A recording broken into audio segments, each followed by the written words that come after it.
이야기꾼 채널에 오신 것을 환생합니다.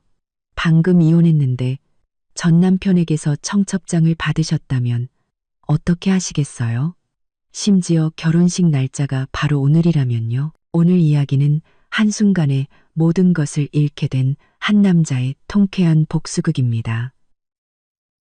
아직 온기가 채 가시지 않은 이혼 서류를 손에 쥔 채 구청 문을 나선 지 2걸음도 채 되지 않았을 때였어요. 손안의 빳빳한 서류에는 아직 구청의 서늘한 에어컨 바람이 남아 있었죠.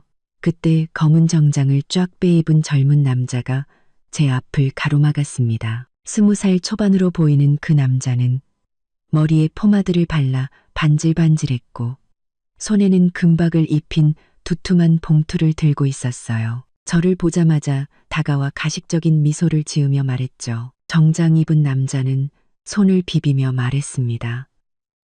이진우 씨 전 부인 되시죠? 드디어 뵙네요. 저는 걸음을 멈췄습니다. 무의식적으로 이혼 서류의 가장자리를 만지작거리며 어느 정도 짐작은 했지만 그래도 눈을 들어 물었죠. 저한테 무슨 볼일이죠? 남자는 즉시 금박 봉투를 제 눈앞에 내밀었습니다. 봉투 위에는 커다란 12자가 새겨져 있었고 반짝이는 장식 때문에 눈이 부실 정도였죠. 그는 비위를 맞추려는 듯 말했습니다. 진우 형님이 꼭 여기서 기다리라고 하셨습니다. 이 청첩장 반드시 직접 전해드리라고요. 오늘 저녁 8시 임페리얼 팰리스 호텔 전체를 빌려 888개 테이블을 차렸습니다. 꼭 오셔야 합니다. 진우 형님이 그러시는데 당신이라는 오랜 친구가 빠지면 술맛이 안 날 거라고요. 오랜 친구라는 단어에 유독 힘을 주더군요. 그 비아냥 가득한 말투 똑똑히 들었습니다. 저는 손을 뻗어 청첩장을 받았습니다. 봉투를 만지자 안에 든 빳빳한 종이에 윤곽이 느껴졌어요. 보지 않아도 알 수 있었죠. 안에는 분명 이진우와 그 여자의 웨딩 사진이 가득할 겁니다. 저는 바로 봉투를 열지 않고 정작 남자를 빤히 보며 물었습니다. 이진우가 여기서 얼마나 기다리라고 했어요? 남자는 잠시 당황한 듯 했어요. 제가 그런 걸 물어볼 줄은 몰랐겠죠. 머리를 극적이며 말했습니다. 아침 9시부터요. 형님이 오늘 꼭 이혼 서류 정리하러 오실 거라고. 청첩장을 무조건 전해드리라고 신신당부하셨습니다. 그는 갑자기 뭔가 생각난 듯 덧붙였어요. 아, 신부는 이뮤라 씨입니다. 진우 형님이 청첩장에 똑똑히 써놨으니 혹시라도 헷갈리지 마시라고 전해달라셨습니다. 이뮤라. 그 이름을 들은 지 3년이 넘었습니다. 처음에는 쉬쉬하더니 나중에는 이진우가 대놓고 그녀를 여러 자리에 데리고 다녔죠. 그리고 이제는 웨딩드레스를 입고 이진우의 곁에 서서 888개 테이블의 하객들에게 축복을 받게 된 겁니다. 이진우와 5년을 함께 산 본처인 저는 이혼 서류를 받자마자 그들의 결혼식 청첩장을 받게 된 거고요. 청첩장을 열자 예상대로 눈부신 사진이 저를 찔렀습니다. 이진우는 흰색 턱시도를 입고 튜브톱 웨딩드레스를 입은 이뮤라를 끌어안고 있었습니다. 이뮤라는 커다란 빨간 장미 부케를 들고 눈이 안 보일 정도로 활짝 웃고 있었죠. 사진의 배경은 임페리얼 팰리스 호텔의 최상층 스카이 라운지였습니다. 제가 몇 번이나 근사한 저녁을 먹고 싶다고 말했던 곳. 그는 늘 비싸고 그럴 필요 없다는 말로 저를 막아섰죠. 그런데 이제는 내연녀를 위해 호텔 전체를 빌려 888개 테이블을 차린 겁니다. 청첩장의 문구는 더욱 가관이었습니다. 언제 어디서 이진우 군과 이뮤라 양의 결혼식이 열립니다. 부디 참석하시어 자리를 빛내주시길 바랍니다. 마지막에는 제 이름조차 없이 신랑 이진우 특별 초청이라고만 적혀 있었죠. 명백히 저를 조롱하려는 의도였습니다. 정작 남자는 제 손에 들린 청첩장을 보며 다시 입을 열었습니다. 진우 형님이 그러시는데 오시면 가장 좋은 자리를 마련해뒀다고 합니다. 신랑 신부 바로 옆자리요. 형님이랑 유라 씨가 얼마나 잘 어울리는지 똑똑히 보시라고요. 저는 청첩장을 다시 접어 가방에 넣었습니다. 빳빳한 종이가 손에 닿았지만 마음은 조금도 아프지 않았어요. 오히려 차가운 미소가 피어올랐죠. 이진우는 이런 식으로 저를 모욕할 수 있다고 생각했겠죠. 하지만 그는 잊고 있었습니다. 지난 5년간 그의 사업 시작 자금을 대준 것이 우리 부모님이라는 사실을, 그가 온 시내를 누비며 긁던 블랙카드의 가족 카드가 제게 있었다는 사실을, 심지어 지금 그가 사는 아파트의 계약금조차 제 결혼 전예금으로 냈다는 사실을요. 저는 정작 남자를 올려다보며 아무 표정 없이 아주 평온한 목소리로 말했습니다. 이진우한테 고맙다고 전해줘요. 오늘 저녁 꼭 가서 실망시키지 않겠다고. 제가 순순히 승낙하자 정작 남자의 얼굴에 걸린 미소는 더욱 가식적으로 변했습니다. 그는 고개를 꾸벅이며 말했죠. 네, 알겠습니다. 바로 가서 형님께 말씀드리겠습니다. 도착하시면 진우 형님 이름만 대시면 됩니다.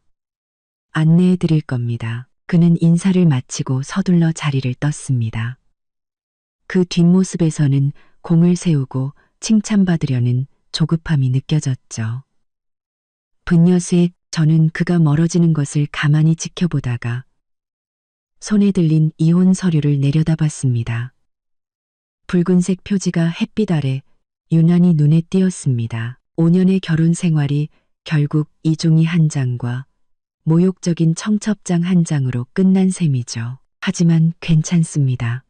이진우가 성대한 결혼식을 올리고 싶다면 저는 기꺼이 그 결혼식을 그의 인생 최악의 웃음거리로 만들어줄 테니까요. 이혼 서류를 청첩장과 함께 가방에 넣고 길가의 택시로 향했습니다. 차에 오르기 전 저 멀리 보이는 임페리얼 팰리스 호텔을 올려다봤습니다. 하늘 높이 솟은 그 건물은 오늘 밤 유난히 시끄러울 운명이었죠. 저는 차문을 열고 타며 기사님께 말했습니다. 임페리얼 팰리스 호텔 근처 백화점으로 가주세요. 감사합니다. 오늘 밤 전 남편의 결혼식에 참석하려면 제대로 준비해야죠. 누군가에게 이혼하고 초라하게 산다는 인상을 줘서는 안 되니까요. 전 남편의 결혼식에 참석하려면 제대로 준비해야죠. 그리고 더 중요한 건 이진우와 이뮤라의 특별한 날을 위해 아주 특별한 선물을 준비해야 한다는 것이었습니다. 백화점에서 나왔을 땐 이미 해가 저물어 있었습니다.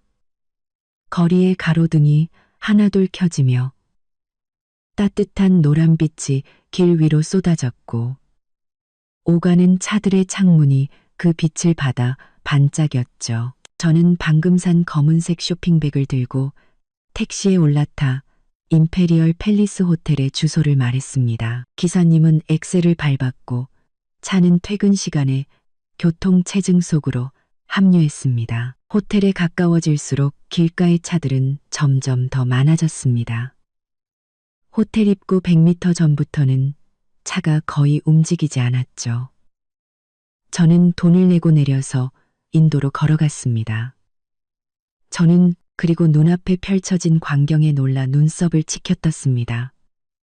이건 결혼식이 아니라 거의 대규모 축제 수준이었습니다. 호텔 정문에는 10m는 좋게 넘어 보이는 붉은색 아치가 세워져 있었고 그 위에는 금색 글씨로 신랑 이진우, 신부 이뮤라 결혼을 축하합니다 라고 수놓아져 있었습니다.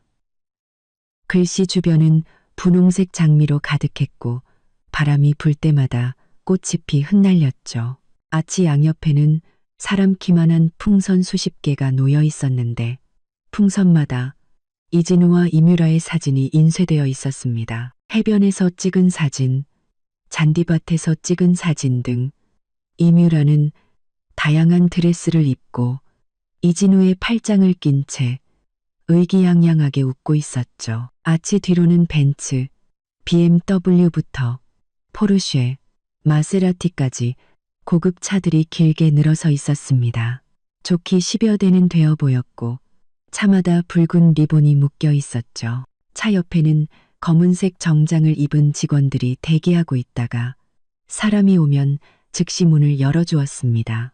호텔 입구 계단에는 꼭대기부터 길가까지 붉은 카펫이 깔려 있었고 양옆에는 흰색 드레스를 입은 안내원들이 꽃바구니를 들고 서 있었습니다. 하객이 지나갈 때마다 그들은 꽃잎을 뿌렸죠. 저는 길가의 나무 그늘에 서서 바로 다가가지 않았습니다. 귓가에는 주변 사람들의 수군거리는 소리가 가득했죠. 화려한 원피스를 입은 한 아주머니가 일행의 팔을 잡고 목소리를 낮춰 말했습니다. 어머, 세상에. 이게 무슨 난리야. 888개 테이블이라니. 내 평생 결혼식에서 이렇게 많은 테이블은 처음 보네. 그녀의 옆에 있던 검은색 재킷을 입은 아주머니는 장바구니를 든 채 고급 차들을 보며 눈을 반짝였습니다. 언니는 몰라서 그래. 내가 아까 오후에 지나가면서 호텔 직원한테 물어봤는데 이 결혼식 대관료만 5천만 원이 넘는데 음식도 전부 최고급으로 주문했다더라. 호주산 랍스터에 남해산 전복 그리고 와인은 한 병에 수십만 원짜리래.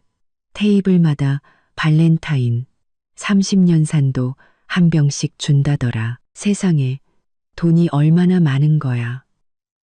원피스를 입은 아주머니가 손뼉을 치며 다시 목소리를 낮췄습니다. 내가 호텔 직원한테 들었는데 저 신부 이뮤라라는 여자 보통 까다로운 게 아니래. 처음에는 호텔 꽃 장식이 촌스럽다고 하니까 이진우가 바로 강남에서 유명한 플로리스트를 불렀대.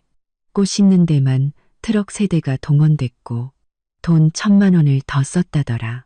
옆에 있던 청바지를 입은 젊은 여성 2명도 대화에 끼어들었습니다. 포니테일을 한 여자가 입을 삐죽이며 말했죠. 저 예전에 이진우 씨 회사에서 인턴했었는데 오래된 직원들 말로는요. 그 사람이 전 부인이랑 고생할 때는 몇십만 원짜리 패딩 하나 사주는 것도 아까워했대요. 그런데 지금 내연녀랑 결혼하면서는 아주 돈을 펑펑 쓰네요. 이혼하자마자 이렇게 성대하게 결혼식을 열다니 사람 무시하는 것도 아니고. 안경을 쓴 다른 여자가 고개를 끄덕였습니다. 맞아. 듣기로는 전 부인이 사업 시작 자금도 보태줬다던데 이제 성공하니까 바로 버린 거잖아. 정말 양심도 없지. 그 말들은 하나도 빠짐없이 제 귀에 들어왔습니다. 저는 쇼핑백을 쥔 손에 힘을 주었고 손톱이 손바닥을 파고드는 것 같았죠. 하지만 마음속의 불길은 겉으로 드러내지 않았습니다. 이럴수록 침착해야 했죠. 진짜 쇼는 아직 시작도 안 했으니까요. 그때 검은색 롤스로이스 한 대가 천천히 다가와 붉은 카펫 끝에 멈췄습니다. 문이 열리고 이진우가 맞춤 제작한 흰색 턱시도를 입고 내렸습니다. 머리는 한 올의 흐트러짐도 없이 빗어 넘겼죠. 그는 먼저 차에서 내린 뒤 반대편으로 돌아가 이뮤라를 조심스럽게 부축했습니다. 이뮤라는 긴 자락이 끌리는 흰색 웨딩드레스를 입고 있었는데 드레스에는 다이아몬드가 가득 박혀 있어 가로등 불빛에 눈이 부실 정도였습니다. 머리에 쓴 왕관은 보기에도 무거워 보였고 손에는 청첩장 사진보다 훨씬 더 큰 빨간 장미 부케를 들고 있었죠. 그녀는 차에서 내리며 일부러 드레스 자락을 옆으로 살짝 걷어 다이아몬드가 밝힌 하의를 자랑했습니다. 그리고는 이진우의 팔짱을 끼고 가슴을 활짝 편 채 호텔 안으로 걸어 들어갔죠. 안내원들이 옆에 있었지만 눈길 한번 주지 않았습니다. 이진우는 걸으면서 이뮤라에게 무언가 속삭였는데 그 얼굴에 걸린 미소는 제가 5년 동안 단 한 번도 본 적 없는 다정한 미소였습니다. 그는 심지어 손을 뻗어 이뮤라의 귀밑머리를 넘겨주기까지 했죠. 그 모습을 보니 제 마음속에는 차가운 비웃음만 남았습니다. 바로 그때 회색 유니폼을 입은 젊은 직원이 식기를 한가득 안고 호텔 옆 작은 문으로 급히 뛰쳐나오다가 옆에 있던 쓰레기통에 부딪힐 뻔했습니다. 제 눈이 반짝였죠. 저는 쇼핑백을 들고 조용히 그를 따라갔습니다. 잠입할 기회가 온 것 같았어요. 저는 그 직원을 따라 호텔 옆으로 걸어갔습니다. 몇 걸음 걷자 그가 안고 있던 접시들이 흔들리기 시작했고 맨 위에 있던 하얀 도자기 접시가 미끄러져 떨어지기 직전이었죠. 저는 재빨리 다가가 아래쪽 접시를 안정적으로 받쳤습니다. 차가운 도자기 표면에 손이 닿자 그 직원은 깜짝 놀라며 소리쳤습니다. 어이쿠, 고맙습니다. 그는 돌아서서 안도의 한숨을 내쉬며 가슴을 쓸어내렸습니다.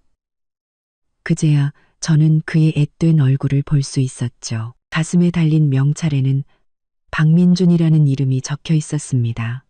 그가 든 접시는 가슴 높이까지 쌓여 있었고 힘을 준 탓에 손가락 마디가 하얗게 변해 있었죠. 조심해요.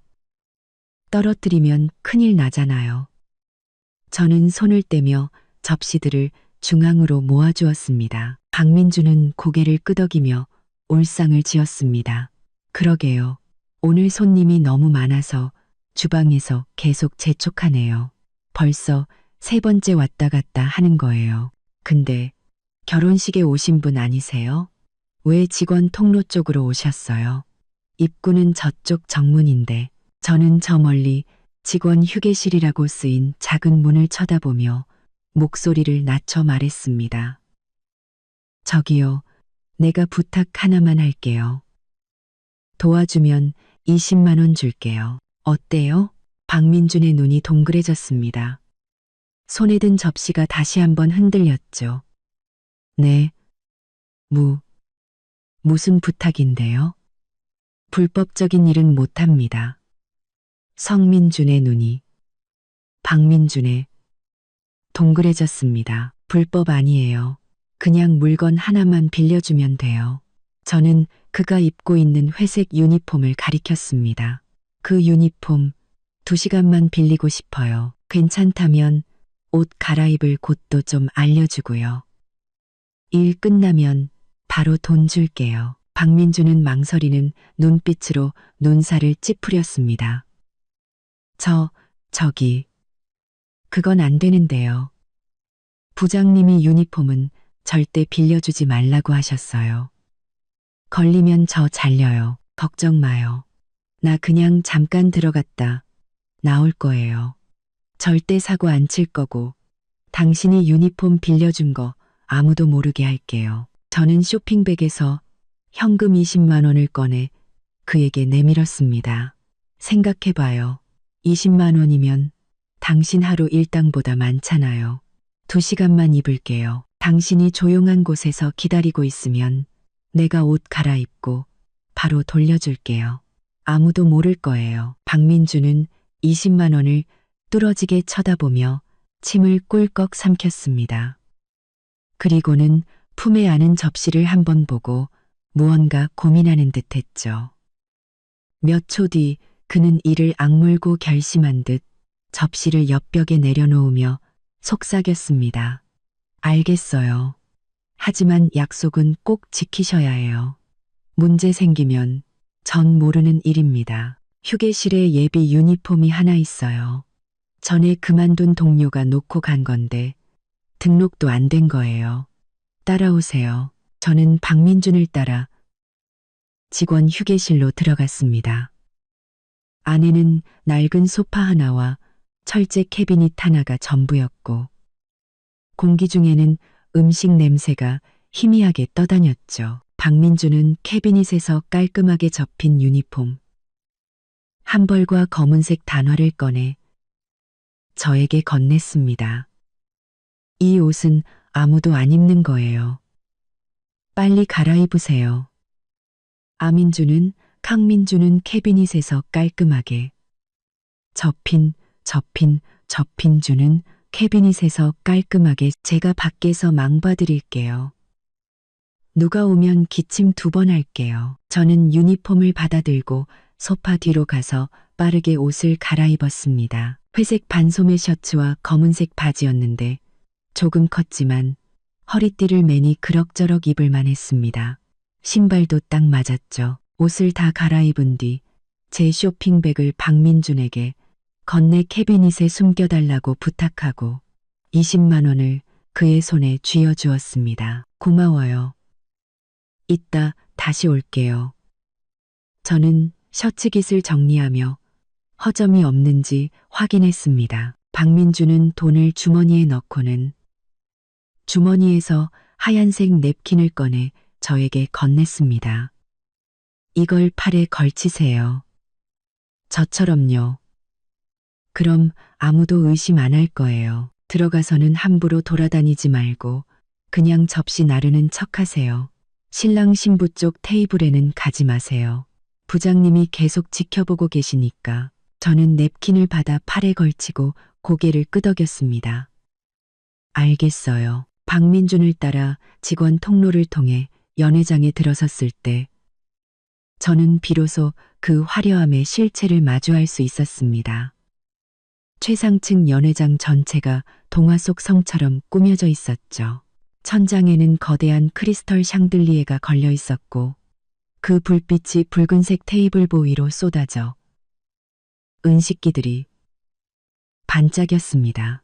888개의 테이블이 홀을 가득 메우고 있었고 각 테이블 위에는 와인 한 병과 분홍색 장미 꽃다발이 놓여 있었습니다. 하객들은 다양한 드레스를 입고 삼삼오오 모여 담소를 나누고 있었고 직원들은 쟁반을 든 채 그 사이를 오갔습니다. 신랑 신부 테이블은 연회장 가장 앞쪽 높은 단상 위에 마련되어 있었는데 금색 테이블보가 깔려 있었습니다. 이진우와 이뮤라는 그 중앙에 앉아 있었고 주변에는 사람들이 둘러싸고 축배를 들고 있었죠. 이진우는 와인잔을 든 채 입이 귀에 걸려 있었고 이뮤라는 그의 어깨에 기댄 채 옆 사람과 대화를 나누며 의기양양한 표정을 짓고 있었습니다. 박민준이 제 팔을 툭 치며 속삭였습니다.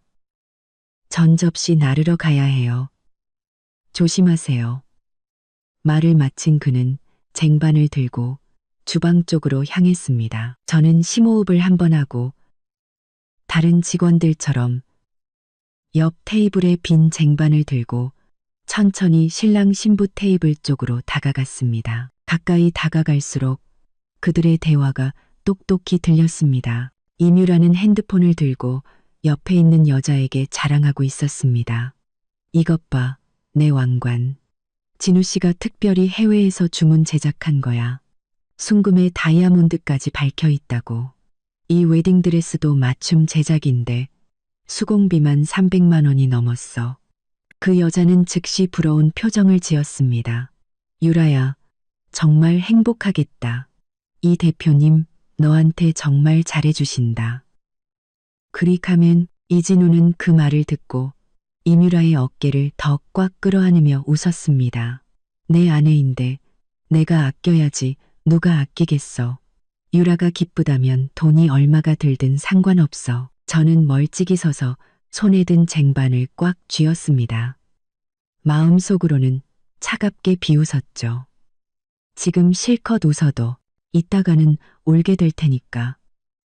저는 안내 데스크에 가서 이진우의 결제건을 확인할 기회를 엿봐야 했습니다. 단 하나의 실수도 용납될 수 없었죠. 저는 빈 쟁반을 들고 신랑 신부 테이블 주위를 두어 바퀴 돌며 연회장 입구의 안내 데스크 쪽을 계속 주시했습니다. 그곳에는 남색 유니폼을 입은 직원 2명이 서류를 확인하고 있었죠. 다행히 주변에는 아무도 없어 보였습니다. 쟁반을 주방에 가져다 놓는 척하며 안내 데스크로 돌아갈 기회를 엿보던 그때 누군가 뒤에서 제 팔을 세게 잡아당겼습니다. 힘이 어찌나 센지 하마터면 쟁반을 놓칠 뻔했습니다. 어이, 거기 직원, 이리 와봐. 돌아보니 이뮤라가 다리를 꼬고 앉아 와인잔을 든 채 저를 부르고 있었습니다.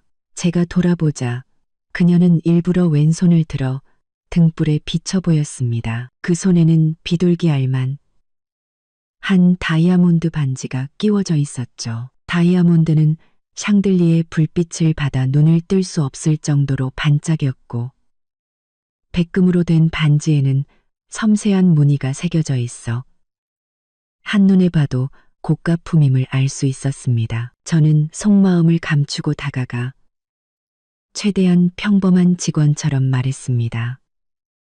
손님, 무엇을 도와드릴까요? 임유라는 말없이 옆에 있는 이진우에게 눈짓을 보냈습니다. 이진우는 즉시 알아차리고 웃으며 말했죠. 제 아내가 주스 한 잔 마시고 싶다네요. 저기 있는 생과일, 오렌지 주스로. 너무 가득 따르지 말고요. 저는 테이블 위에 오렌지 주스병을 들어 뚜껑을 열고 이뮤라 앞에 유리잔에 조심스럽게 따랐습니다. 반쯤 따랐을 때 이뮤라가 갑자기 손을 뻗어 제 손목을 잡았습니다. 그녀의 손가락은 차가웠지만 힘은 아주 강해서 손목이 아플 정도였죠. 잠깐. 이뮤라는 목소리를 길게 느리며 저를 비웃는 듯한 미소로 쳐다봤습니다. 이 직원, 왜 이렇게 칠칠 맞아? 주스 하나 제대로 못 따르네. 내 드레스에 흘리면 어쩌려고 그래. 이거 수입품이라서 당신이 감당 못할 텐데. 저는 동작을 멈추고 그녀를 쳐다보며 여전히 평온한 목소리로 말했습니다. 죄송합니다. 손님. 조심하겠습니다. 조심하면 다야. 이뮤라는 제 손목을 놓고 다시 왼손을 제 눈앞에 들이밀며 다이아몬드 반지를 흔들어 보였습니다. 똑똑히 봐. 이 반지 3캐럿짜리야. 진우 씨가 특별히 남아프리카에서 구해온 거라고. 다이아몬드 원석값만 8천만 원이 넘었어. 당신 평생 이렇게 큰 다이아몬드는 구경도 못 해봤지? 이뮤라와 친한 듯한 여자 몇 명이 즉시 다가와 맞장구를 쳤습니다. 세상에, 8천만 원. 유라, 정말 행복하겠다. 다이아몬드가 너무 반짝여서 눈부시다. 찬들을 금곡구로 서 있다서 지난 정말 고급스러워. 이 대표님, 유라한테 정말 정성이시네. 누구랑은 다르게 결혼하고 몇 년이 지나도 변변한 보석 하나 없다던데. 마지막 말은 저 들으라는 듯 크지도 작지도 않은 목소리였습니다. 명백히 저를 조롱하는 것이었죠. 저는 주스병을 쥔 손가락 마디가 하얗게 변했지만 얼굴에는 아무런 감정도 드러내지 않았습니다. 그저 잔에 주스를 마저 따르고 병을 제자리에 놓았죠. 제 반응이 없자 재미가 없었는지 이뮤라는 몸을 앞으로 기울여 우리 둘만 들릴 정도로 속삭였습니다. 듣자 하니 이진우랑 이혼하고 빈손으로 쫓겨났다며? 하긴 너처럼 능력 없는 여자가 집에서 밥하고 빨래하는 거 말고 뭘 하겠어. 이제 진우 씨는 나랑 함께하면서 원하는 건 뭐든지 다 가졌는데 넌 어때? 아직 살 집도 못 구했지? 저는 들고 있던 것을 내려놓고 그녀를 쳐다봤습니다.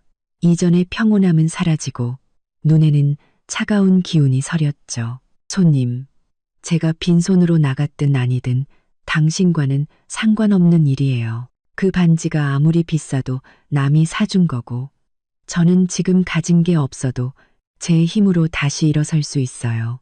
마음은 편하죠.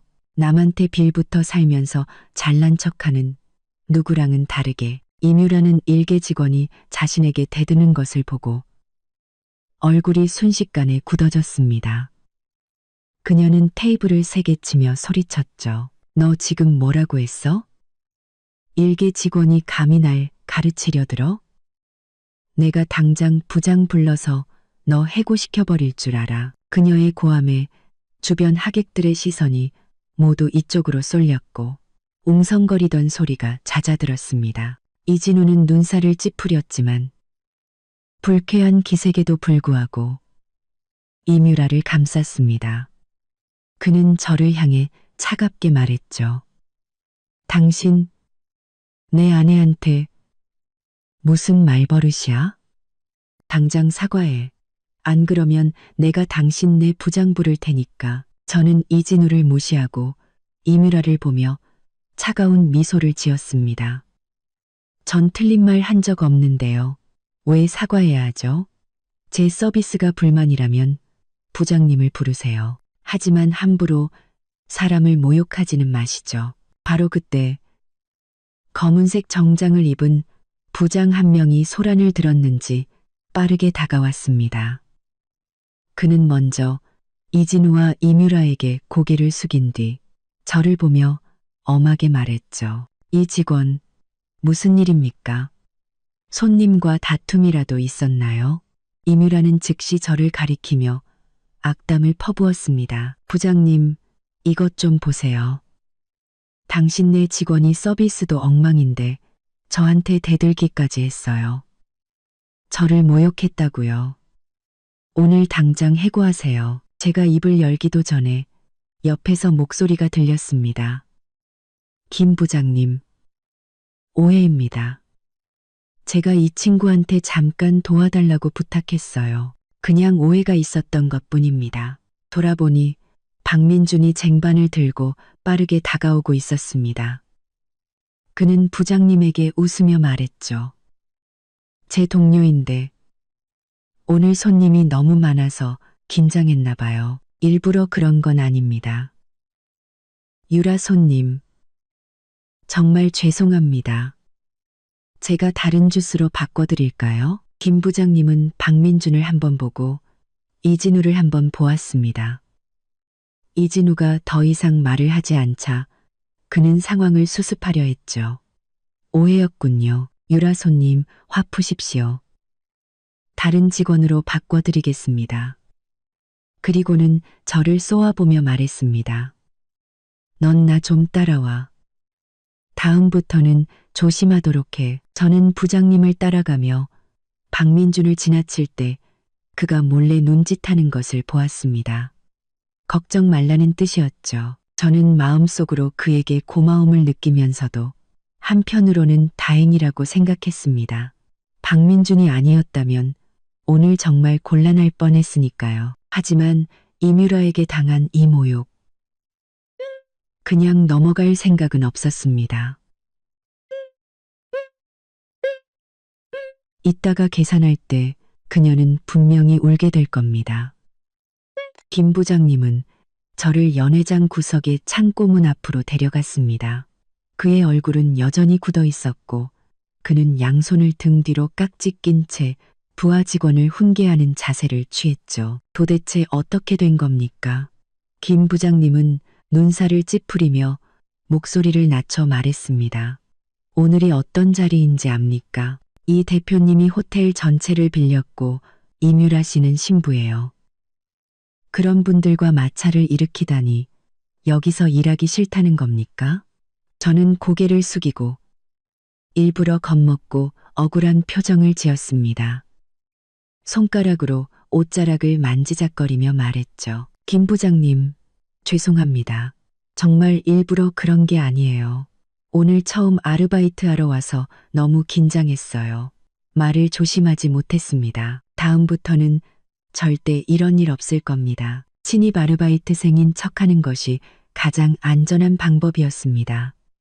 규칙을 모르는 것도 설명되고 제 신분을 의심받을 일도 없었죠. 아르바이트생이 업무에 서툰 것은 당연하니까요. 김 부장님은 제 말을 듣고 잠시 멈칫하더니 말투가 조금 부드러워졌습니다. 아르바이트생이었군. 어쩐지 서툴더라. 됐습니다. 이번에는 박민준 군이 나서줬으니 그냥 넘어가겠지만 명심해요. 앞으로는 신랑 신부 테이블 근처에는 가지 마세요. 저쪽 복도 끝에 있는 술 상자들을 안내 데스크 쪽으로 몇 개 옮겨주고 그 뒤에는 그냥 뒤쪽에 대기하고 있어요. 괜히 나와서 소란 피우지 말고. 저는 속으로 쾌재를 불렀지만 겉으로는 순순히 고개를 끄덕였습니다. 감사합니다. 부장님, 열심히 하겠습니다. 절대 패 끼치지 않겠습니다. 김 부장님은 손을 한번 휘젓고는 연회장으로 돌아갔습니다. 저는 그가 멀어지는 것을 보고 조용히 안도의 한숨을 내쉬었죠. 손바닥을 꽉 쥐었습니다. 정말이지 원하는 대로 일이 풀리고 있었습니다. 안내 데스크로 술을 옮기면서 자연스럽게 직원과 대화할 기회가 생긴 겁니다. 저는 빠르게 뒤쪽 창고로 가서 그곳에 쌓여 있는 여러 상자의 와인과 양주를 확인했습니다. 상자에는 고급 브랜드 로고가 찍혀 있어 한눈에 봐도 고가품임을 알 수 있었죠. 저는 작은 수레를 찾아 와인 2상자를 싣고 복도 끝으로 향했습니다. 복도에는 사람이 거의 없었고 가끔 지나치는 직원들도 모두 바쁘게 움직이고 있어 저에게는 아무도 신경 쓰지 않았습니다. 안내 데스크는 복도 끝 엘리베이터 옆에 있었습니다. 아까 멀리서 봤던 직원 2명이 여전히 그곳에 있었죠. 남색 유니폼을 입은 나이든 여성 직원은 청구서를 확인하고 있었고 젊은 직원은 하객 명단을 정리하고 있었습니다. 저는 수레를 끌고 천천히 다가가며 일부러 바퀴 소리를 내어 그들의 주의를 끌었습니다. 안녕하세요. 와인 2상자 가져왔습니다. 저는 수레를 멈추고 나이든 직원에게 미소를 지었습니다. 그녀는 저를 한번 쳐다보고는 안내 데스크 옆 구석을 가리켰습니다. 거기 두세요. 이따가 사람이 와서 가져갈 겁니다. 오늘 아르바이트생인가 보네. 처음 보는 얼굴인데. 네, 오늘 처음 와서 아직 서툴러요. 저는 상자를 옮기면서 아무렇지 않은 척 물었습니다. 아주머니, 아까 동료한테 들었는데 오늘 결혼식이 대표님이 전부 빌린 거라면서요? 888개 테이블이라니 계산할 때 돈이 어마어마하게 나오겠어요. 직원은 한숨을 쉬며 테이블 위에 물컵을 들어 차를 한 모금 마셨습니다. 말도 마. 대관료의 식비, 술값까지 합치면 보수적으로 잡아도 3억은 나올 거야. 이 대표님이 예약할 때부터 말했어. 자기 블랙카드로 계산할 거라고. 한도가 충분해서 걱정 없다고 하더라고. 블랙카드라는 말에 저는 마음이 놓였습니다. 젊은 직원이 여전히 서류에 집중하고 있는 것을 확인하고 목소리를 더욱 낮췄습니다. 아주머니, 제가 비밀 하나 알려드릴게요. 절대 다른 데 가서 말하시면 안 돼요. 아까 제가 뒤쪽에서 부장님이 통화하는 걸 들었는데 이 대표님 블랙카드에 최근에 문제가 좀 생겼나 봐요. 무슨 문제인지는 정확히 못 들었는데 계산할 때 혹시 문제 생기면 당황하지 말고 절차대로 처리하라고 하더라고요. 직원은 잠시 멈칫하며 눈살을 찌푸렸습니다. 블랙카드의 문제가. 그럴 리가. 이 대표님 카드 내가 봤는데 한도가 엄청나. 예전에도 항상 그 카드로 결제했는데 한 번도 문제 없었어. 저도 잘은 몰라요. 그냥 우연히 들은 거라서 혹시나 해서 말씀드리는 거예요. 이따가 정말 문제 생기면 당황하실까 봐요. 저는 일부러 선의를 베푸는 척하며 덧붙였습니다. 너무 걱정은 마세요.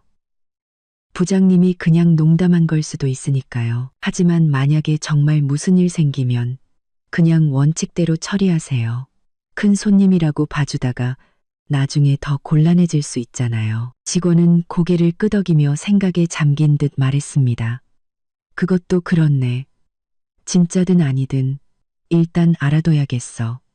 이따가 이 대표님 오면 먼저 카드를 긁어봐야겠네. 문제 있으면 그때 가서 얘기하고. 알려줘서 고마워. 아가씨, 별 말씀을요. 다 같은 직장인인데 서로 도와야죠. 저는 미소를 지으며 수레를 가리켰습니다. 그럼 전 이만 가보겠습니다. 또 뭐 옮길 거 있으면 불러주세요. 그래, 그래. 직원은 손을 흔들고는 다시 청구서의 시선을 고정했습니다. 저는 빈 수레를 끌고 뒤로 돌아가며 완전히 안심했습니다. 모든 준비는 끝났습니다.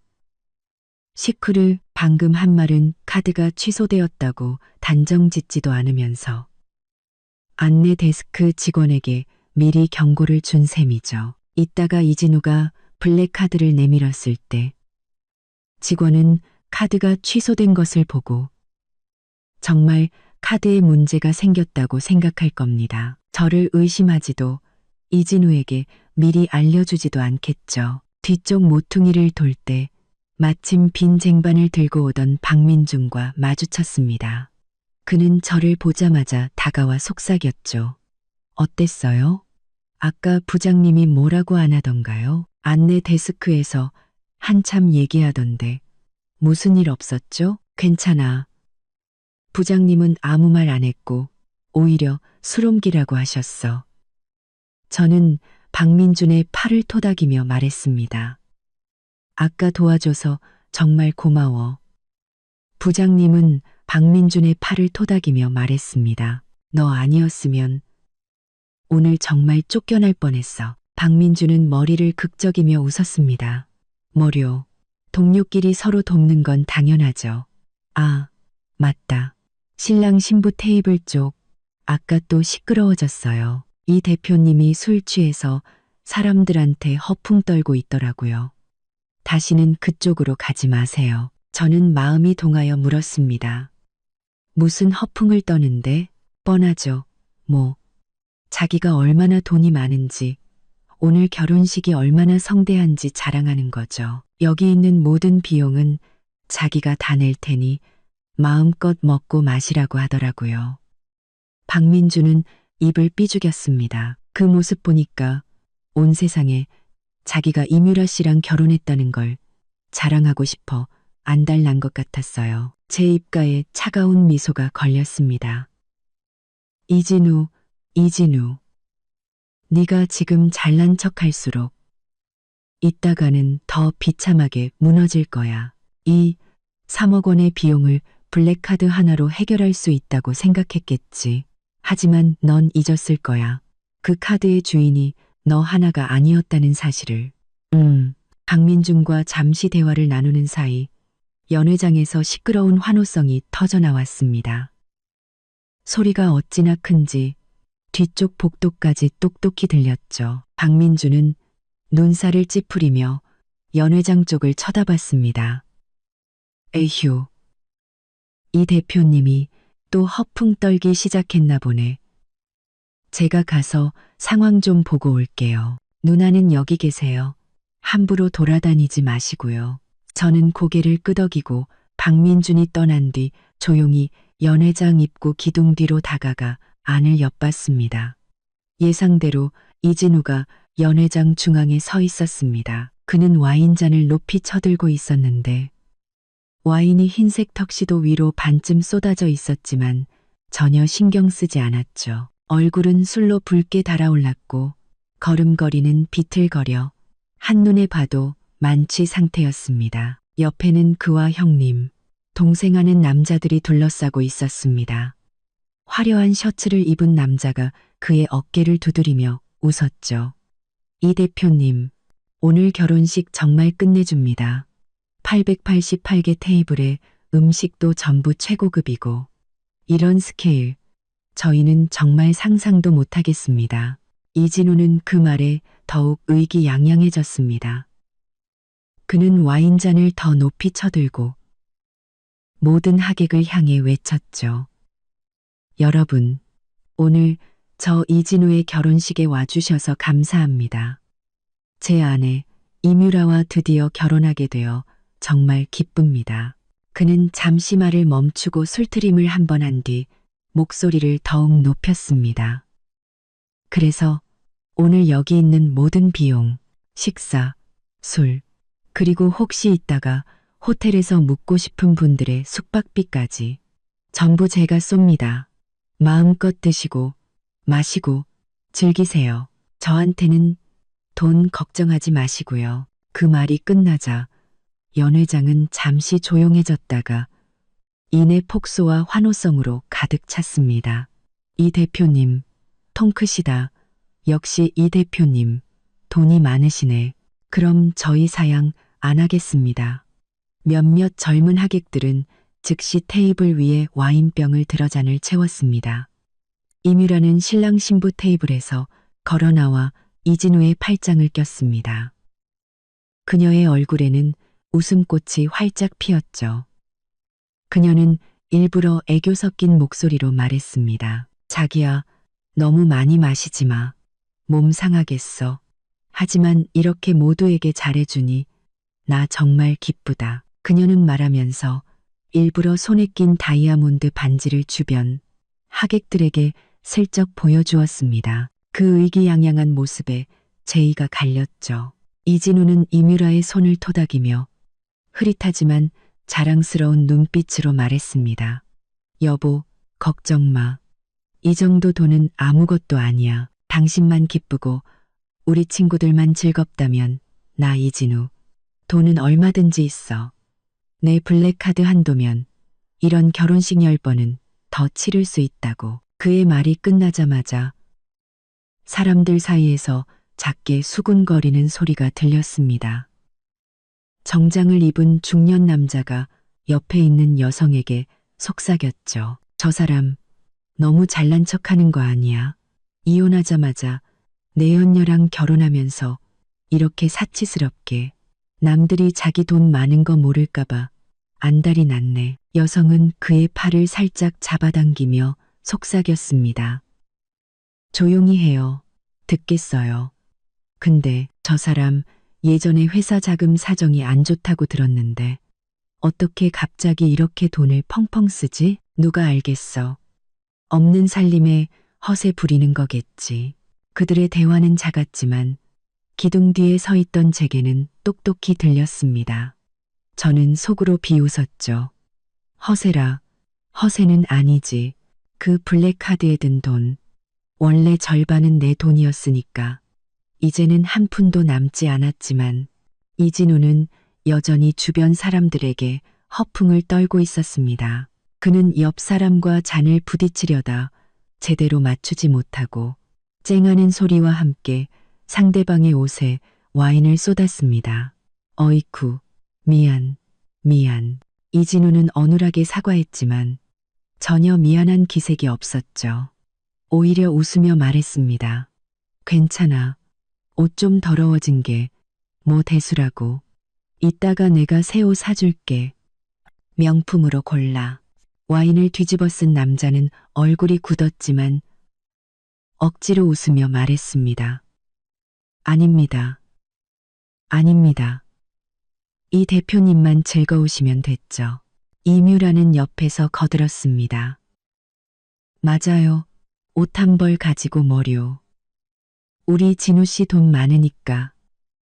이따가 더 좋은 걸로 사줄 거예요. 저는 그들이 주고받는 모습을 보며 마음속으로 카운트다운을 시작했습니다. 이진우, 지금 내가 허세를 부릴수록 이따가 계산할 때 더 창피해질 거야. 넌 내 블랙카드가 만능이라고 생각했겠지. 오늘 내가 똑똑히 보여줄게. 구름 위에서 진흙탕으로 떨어지는 기분이 어떤 건지. 바로 그때 박민준이 조용히 제 옆으로 와서 속삭였습니다. 저 사람 아주 하늘 높은 줄 모르고 떠드네요. 이따가 계산 못하면 정말 볼만하겠어요. 아, 맞다. 아까 주방 사람들한테 들었는데 이뮤라가 계속 이진우한테 계산하러 가자고 조른대요. 안내 데스크에서 사람들 다 들으라고 총액을 발표하게 해서 더 잘난 척하고 싶나 봐요. 제 눈이 반짝였습니다. 이뮤라, 넌 정말 나의 최고의 조력자구나. 네가 서두를수록 이 쇼는 더 빨리 시작될 테니.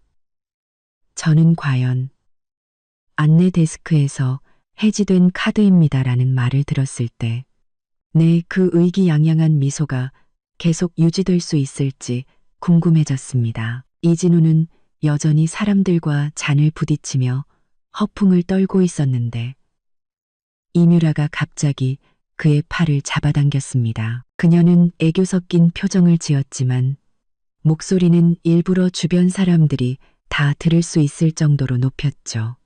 자기야, 그만 마셔. 벌써 10시가 다 됐잖아. 우리 이제 계산하러 가야지. 이진우는 술트림을 하며 고개를 흔들었습니다. 그의 눈빛은 여전히 흐릿했죠. 계산?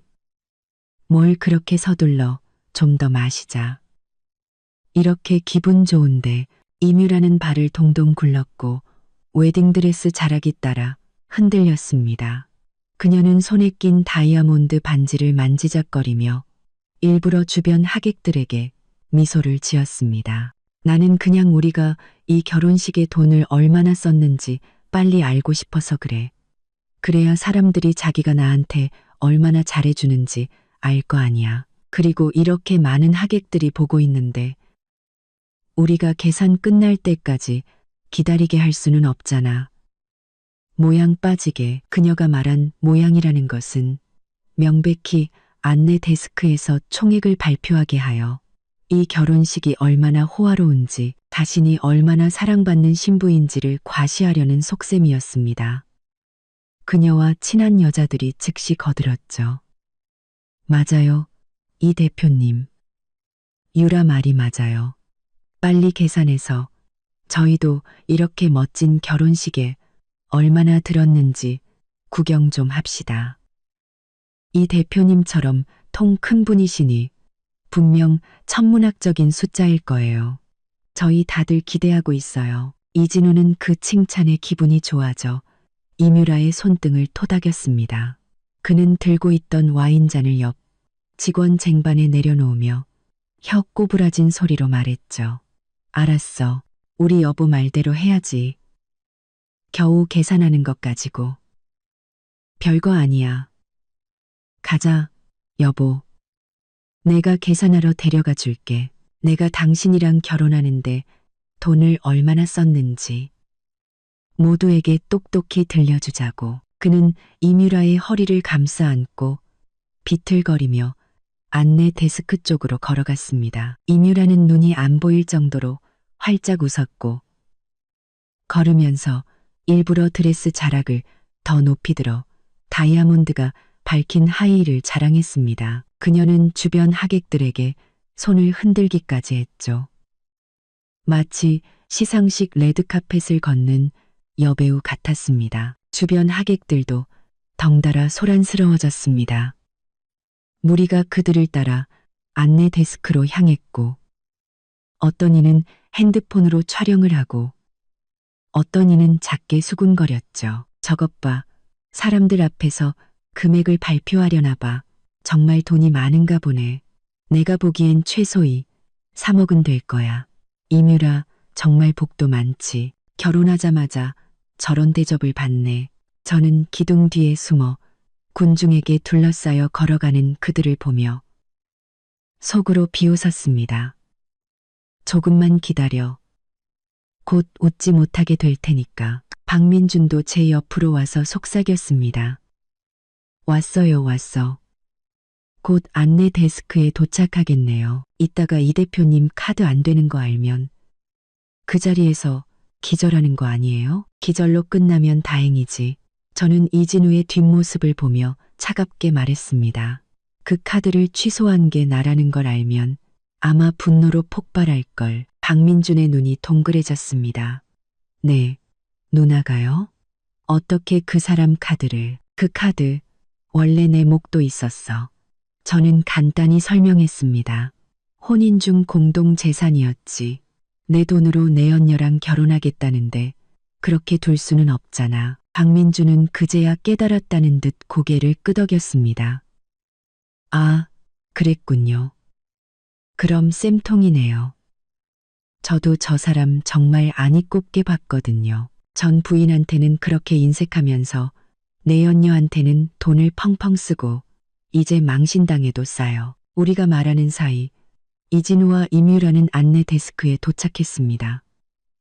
이뮤라는 먼저 다가가 의기양양한 미소를 지으며 달콤한 목소리로 말했죠. 언니, 저희 계산하러 왔어요. 이 대표님 앞으로요. 오늘 전체 비용 다 계산됐죠? 이따가 총액 부를 때 목소리 좀 크게 해주세요. 다들 들을 수 있게요. 아셨죠? 안내 데스크 직원은 그녀를 한번 보고 옆에서 비틀거리는 이진우를 한번 보았습니다. 제가 아까 했던 말이 떠올랐는지 그녀의 눈에는 망설임이 스쳤지만 이내 고개를 끄덕였습니다. 그녀는 청구서를 들고 목을 가다듬었죠. 이 대표님, 오늘 총결제 금액이 나왔습니다. 총. 이뮤라가 재빨리 그녀의 말을 끊고 주변 하객들에게 손을 흔들었습니다. 자, 다들 주목하세요. 이제 금액을 발표합니다. 주변의 웅성거림이 순식간에 잦아들었고 모든 시선이 안내 데스크 직원에게 쏠렸습니다. 이진우조차 허리를 펴고 자랑스러운 눈빛을 보냈죠. 저는 손바닥을 꽉 쥐고 속으로 외쳤습니다. 바로 지금이야. 그물을 거둘 시간. 안내 데스크 직원은 청구서를 한번 보고 이진우를 한번 보았습니다. 금액을 발표하려던 그녀는 갑자기 무언가 생각난 듯 말했죠. 이 대표님, 그 전에 블랙카드를 먼저 주셔서 결제가 가능한지 확인부터 하겠습니다. 그래야 혹시 모를 실수를 막을 수 있으니까요. 이뮤라가 즉시 고개를 끄덕였습니다. 맞아. 자기야, 빨리 카드 꺼내.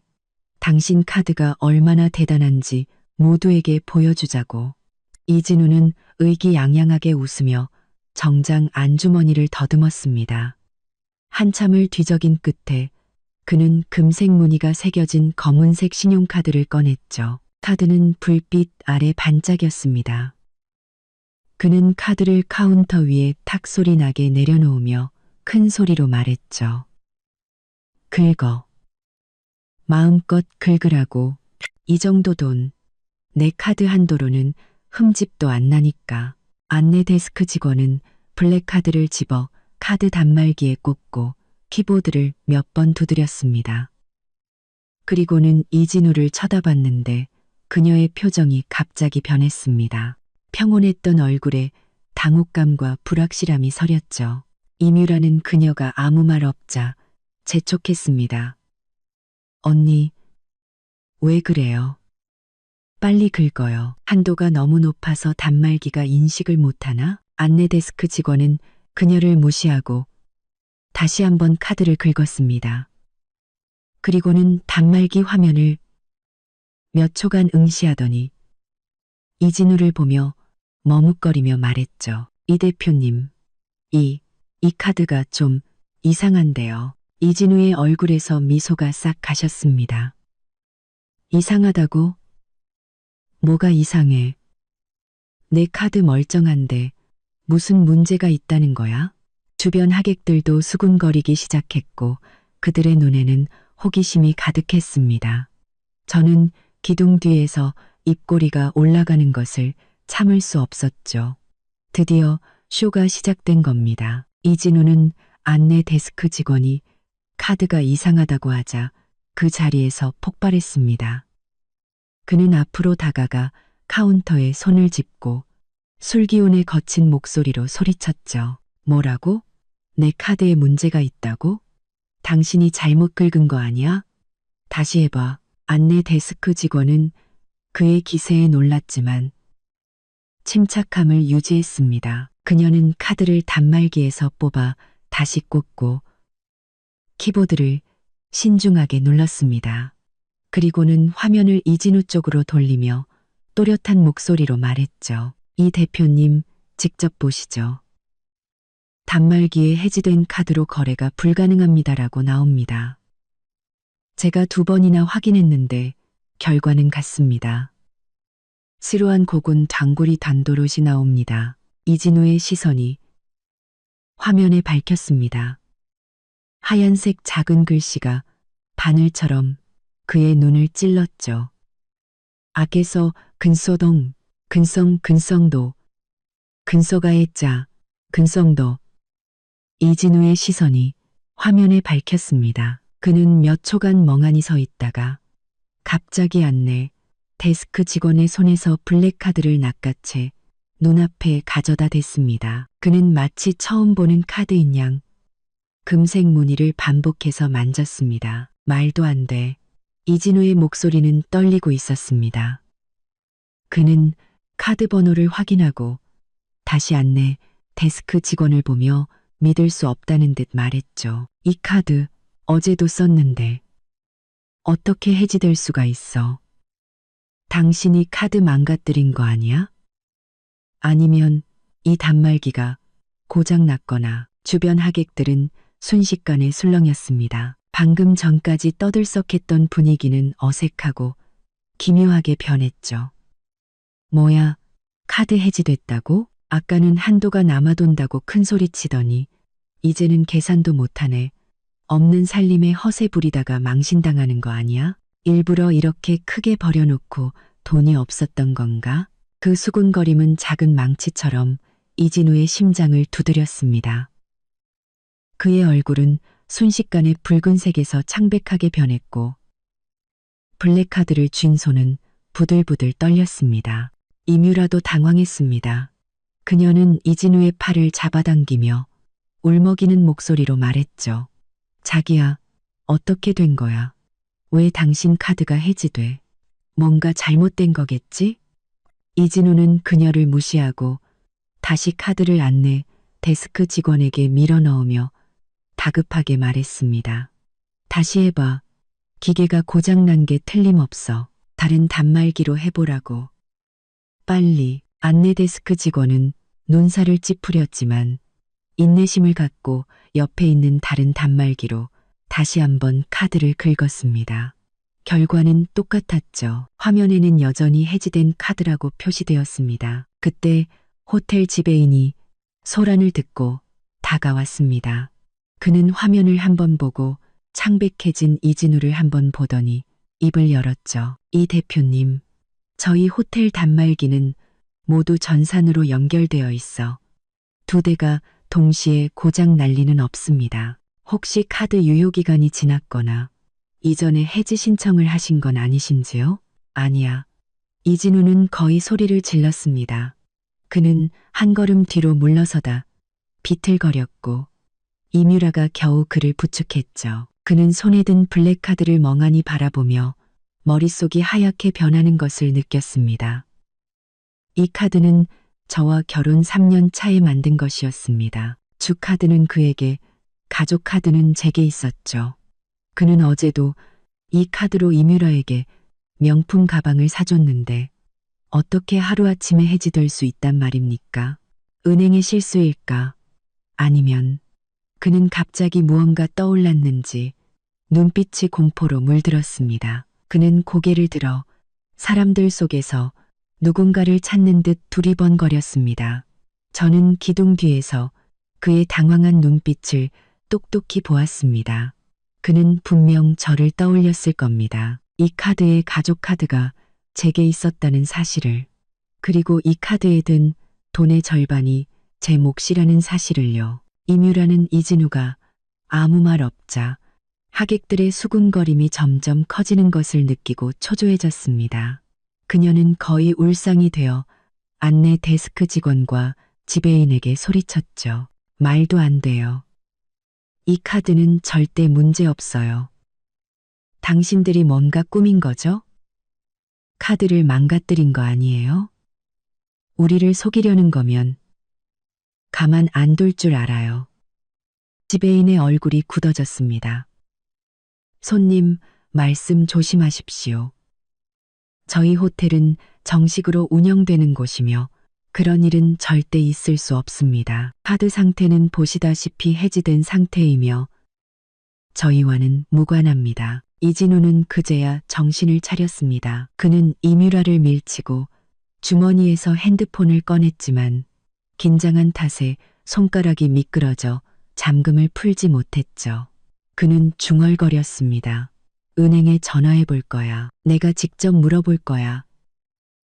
분명 은행 실수일 거야. 주변 하객들은 모두 조용해져 이진우가 허둥지둥 전화하는 모습을 구경했습니다. 그들의 눈에는 구경거리라도 난 듯한 표정이 가득했죠. 어떤 이들은 몰래 핸드폰으로 촬영까지 했습니다. 저는 이진우의 당황한 모습을 보며 속으로 비웃었습니다. 이진우, 이제 와서 전화해봤자 늦었어. 내가 이미 은행에 다 말해놨거든. 이 카드는 한번 해지되면 절대 복구할 수 없고 안에 있던 돈은 전부 내 계좌로 옮겨졌다고. 이진우는 겨우 잠금을 풀고 은행 고객센터 번호를 찾아 전화를 걸었습니다. 몇 번의 신호음 끝에 전화가 연결되자 그는 즉시 소리쳤죠. 여보세요. 은행이죠. 저 이진우인데요. 제 블랙카드가 왜 해지된 겁니까? 당신들 실수 맞죠? 당장 복구해줘요. 전화기 너머에서 무언가 말이 들려왔고 이진우의 목소리가 갑자기 낮아졌습니다. 그는 눈살을 찌푸리며 계속 고개를 끄덕였고 얼굴은 점점 더 굳어졌습니다. 마지막에는 제대로 서 있지도 못하고 카운터에 기대어 겨우 몸을 지탱했죠. 전화를 끊은 뒤 이진우의 손에서 핸드폰이 툭가 하고 바닥에 떨어져 액정이 산산조각 났습니다. 그는 바닥에 핸드폰을 한번 보고 손에 든 블랙카드를 한번 보더니 마치 영혼이 빠져나간 사람처럼 텅 빈 눈으로 중얼거렸습니다. 말도 안 돼. 어떻게? 그녀가 어떻게 감히? 저는 은행에서 분명히 알려줬을 거라고 확신했습니다. 이 카드는 주카드 소유자의 동의하에 가족카드 소유자가 해지를 신청했으며 안에 있던 자금은 법적 절차에 따라 가족카드 소유자, 즉 저에게 분할 지급되었다고요. 그는 드디어 깨달았습니다. 이것은 은행의 실수도 호텔의 실수도 아닌 바로 제가 한 짓이라는 것을. 주변 하객들은 이진우의 모습을 보고 더욱 크게 수군거렸고 어떤 이들은 비웃기 시작했습니다. 이뮤라는 이진우의 넋 나간 모습을 보고 주변의 비웃음 소리를 들으며 결국 울음을 터뜨렸습니다. 그녀는 이진우의 품에 안겨 소리쳤죠. 자기야, 이게 대체 어떻게 된 일이야? 우리 결혼식은 어떻게? 아직 계산도 안 했는데. 이진우는 이뮤라를 안고 있었지만 아무 말도 하지 못했습니다. 그저 손에 든 블랙카드를 멍하니 바라보며 실끄러진 인형처럼 서 있을 뿐이었죠. 저는 그들의 비참한 모습을 보며 만족스러운 미소를 지었습니다. 이건 시작에 불과했습니다. 더 큰 망신이 그들을 기다리고 있었으니까요. 이진우는 울부짖는 이뮤라를 안고 하객들의 수군거림과 비웃음 소리를 들었습니다. 그 소리들은 바늘처럼 그의 마음을 찔렀죠. 그는 고개를 들어 억지로 태어난 척하며 주변 하객들에게 외쳤습니다. 여러분, 오해입니다. 이 카드는 해지된 게 아니라 분명 은행 시스템에 오류가 생긴 겁니다. 제가 어제도 썼는데 어떻게 갑자기 해지될 수 있겠습니까? 시스템 문제예요. 그는 말하면서 허리를 숙여 액정이 박살난 핸드폰을 주었지만 화면이 깨져 작동하지 않았습니다. 그는 식은땀을 흘리며 옆에 서 있던 정장 차림의 남자, 평소 친하게 지내던 회사 부사장에게 다가갔습니다. 이진우는 그의 팔을 붙잡고 다급하게 말했죠. 박 부장, 핸드폰 좀 빌려줘. 내가 다시 은행에 전화해서 따져봐야겠어.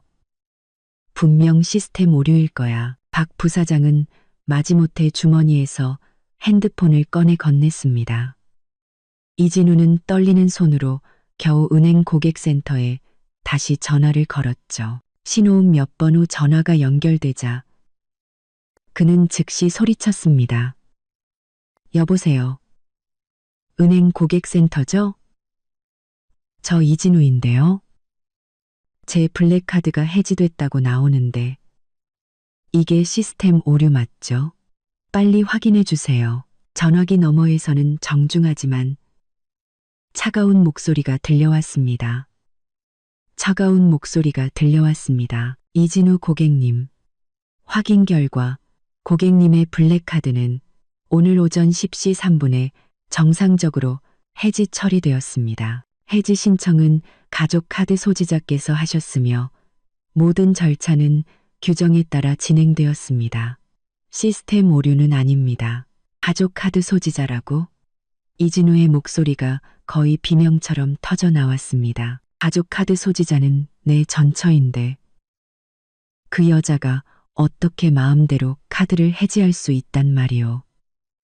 이 카드는 내 거고 안에 든 돈도 내 거라고. 당신들이 무슨 권리로 해지를 해줬어. 고객센터 직원은 여전히 침착했습니다. 고객님, 카드 발급 시 서명하신 약관에 따라 가족 카드 소지자는 양측의 신분 증명과 혼인 관계 증명서를 제출할 경우 해지를 신청할 수 있습니다. 또한 카드 내 자금은 혼인 중 공동 재산으로 이혼 시 법적 절차에 따라 분할되어야 합니다. 저희는 관련 서류를 모두 확인했으며 가족 카드 소지자께서 제출하신 이혼 증명서와 재산 분할 합의서는 모두 유효합니다. 따라서 해지 절차는 합법적으로 진행되었습니다. 재산 분할 합의서? 내가 언제 그런 걸 썼다는 거야? 이진우는 완전히 이성을 잃었습니다. 그는 핸드폰을 쥔 손에 힘을 주어 마디가 하얗게 변했죠. 당신들 뭔가 착각한 거야. 난 그런 거 쓴 적 없어. 당장 카드 복구 안 하면 당신들 다 고소할 거야. 죄송하지만 고객님, 해지 절차는 한번 완료되면 복구할 수 없습니다. 재산 분할에 이의가 있으시다면 법적 절차를 통해 해결하시기 바랍니다. 이용해 주셔서 감사합니다. 고객센터 직원은 말을 마치고 전화를 끊어버렸습니다. 여보세요, 여보세요. 끊지 마요. 이진우는 한참을 소리쳤지만 전화기에서는 뚜 하는 소리만 들려왔습니다. 그는 멍하니 핸드폰 화면을 바라보다가 힘없이 박 부사장에게 돌려주며 중얼거렸습니다. 말도 안 돼. 그 여자가 어떻게 재산 분할 합의서를, 난 서명한 적 없는데. 주변 하객들은 이제 모든 상황을 파악했습니다. 시스템 오류가 아니라 이진우의 전처가 카드를 해지하고 돈까지 가져가 버린 것이었죠. 수군거림은 더욱 커졌고 비웃음 소리도 섞여 나왔습니다. 꼴 좋다. 없는 돈으로 내연녀 앞에서 허세 부리다가 전처한테 제대로 한 방 맞았네. 듣자 하니 저 사람 회사 시작 자금도 전처가 대줬다던데 성공하니까 바로 버리고 공동 재산까지 빼돌리려다가 망했구만. 저런 사람이랑 사업하면 안 되겠어. 신뢰가 안 가네. 그 말들은 하나도 빠짐없이 이진우의 귀에 꽂혔습니다. 그의 얼굴은 창백해졌다가 시퍼렇게 변했다가 다시 붉어지기를 반복했죠. 그는 반박하고 싶었지만 하객들의 말이 모두 사실이었기에 아무 말도 할 수 없었습니다. 임유라도 하객들의 말을 듣고는 울음을 그치고 이진우의 팔을 흔들며 따졌습니다. 자기야, 이게 다 무슨 소리야? 재산 분할. 자기야 그 집도. 하객들의 말을 듣고는 당신 전처가 당신 카드를 해지했다고? 그럼 우린 이제 어떻게? 계산은 어떻게 하고? 이진우는 그녀의 질문에 짜증이 폭발해 그녀를 거칠게 밀어냈습니다. 시끄러워. 내가 어떻게 알아? 임유라는 비틀거리며 뒤로 물러서다 하마터면 넘어질 뻔했습니다. 주변 하객들은 그 모습을 보고 웃음을 터뜨렸죠. 그녀는 분하고 억울해서 눈물이 다시 터져 나왔지만 이진우에게 더 이상 화를 낼 수는 없었습니다. 아직 계산을 해야 했으니까요. 이진우는 사방에서 쏟아지는 비웃음과 경멸의 눈초리에 얼굴을 들 수 없었습니다. 그는 지배인에게 다가가 거의 애원하듯 말했죠. 지배인님, 오늘은 은행도 문 닫았고 시스템 문제도 있으니 제가 내일 아침 일찍 은행 가서 처리하고 바로 돈을 보내드리겠습니다. 그렇게는 안 될까요? 지배인은 눈살을 찌푸리며 단호하게 말했습니다. 이 대표님, 저희 호텔 규정상 당일 결제가 원칙입니다. 오늘처럼 큰 금액은 내일까지 기다려드릴 수 없습니다. 금액은 다른 카드나 결제 수단은 없으십니까? 이진우의 얼굴이 무너져 내렸습니다. 그에게는 이 블랙카드를 제외하고는 이 거액을 감당할 만한 카드가 없었습니다. 그는 평소 모든 자금을 이 블랙카드에 넣어두었는데 이제 카드가 해지되었으니 당장 돈을 마련할 방법이 없었죠. 지배인의 의심스러운 눈초리와 하객들의 커져가는 비웃음 소리 속에서 이진우는 마치 발가벗겨져 길거리에 던져진 기분이었습니다. 그는 입을 열었지만 아무 말도 나오지 않았습니다. 이진우가 꼼짝 못하고 서 있자 임유라는 더 이상 참을 수 없다는 듯 폭발했습니다. 그녀는 우아함을 내던지고 카운터로 달려가 쾅소리가 나게 손바닥으로 내리쳤죠. 서류들이 공중으로 튀어올랐습니다. 임유라는 눈이 충혈된 채 소리쳤습니다. 당신들 일부러 그런 거지. 내 남편 카드가 어제까지 멀쩡했는데 왜 당신네 호텔에서만 문제가 생겨. 카드 망가뜨리고 돈 뜯어내려는 속셈 아니야. 안내 데스크 직원은 놀랐지만 이내 침착하게 대응했습니다. 손님, 진정하십시오. 카드는 저희가 망가뜨린 것이 아니라 이미 해지된 상태입니다.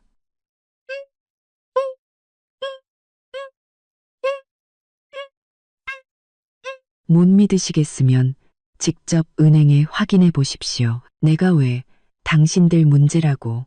임유라는 직원의 손에서 블랙카드를 낚아채려 했습니다. 당장 카드 복구 안 하면 오늘 여기서 한 푼도 못 낸다고. 내 남편이 누군지 알아? 이진우 대표야. 당신 내 호텔 하루아침에 망하게 할 수도 있다고. 그녀의 고함에 주변 하객들은 폭소를 터뜨렸습니다. 대표는 무슨 계산도 못하면서 자기 카드 문제인데 호텔에 행패 부리네. 정말 꼴불견이다. 임유라는 그 비웃음에 더욱 이성을 잃고 바닥에 주저앉아 통곡하기 시작했습니다.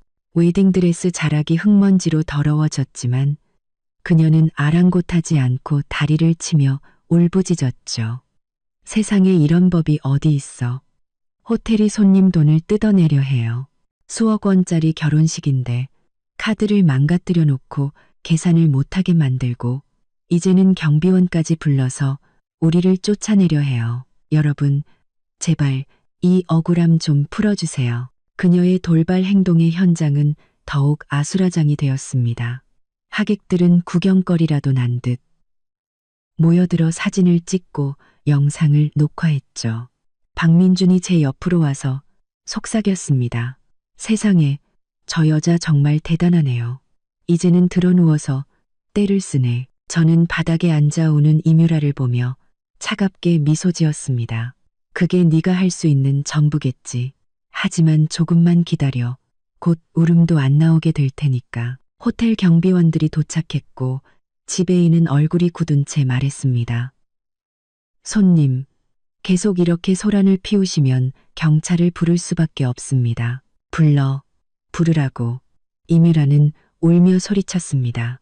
오늘 내 남편 카드 복구 안 해주면 나 여기서 한 발짝도 안 움직일 거야. 당신 내 호텔이 어떻게 손님을 등쳐먹는지 온 세상에 알릴 거라고. 이진우는 임유라의 모습과 주변의 비웃음 소리에 얼굴을 들지 못하고 괴로워했습니다. 그가 임유라를 일으키려 다가갔지만 그녀는 그의 손을 뿌리치며 소리쳤죠. 저리 가, 이 무능력한 인간아. 카드 하나 간수 못해서 나를 이렇게 망신시켜. 내가 당신 같은 사람이랑 결혼해서 뭘 하겠어. 이진우는 그녀의 말에 더욱 비참해졌고 그녀를 다시 잡으려다 그녀가 거세게 미는 바람에 뒤로 비틀거리다 옆에 있던 와인 상자에 부딪혔습니다. 와장창 하는 소리와 함께 와인병들이 깨지며 붉은 와인이 바닥을 적셨습니다.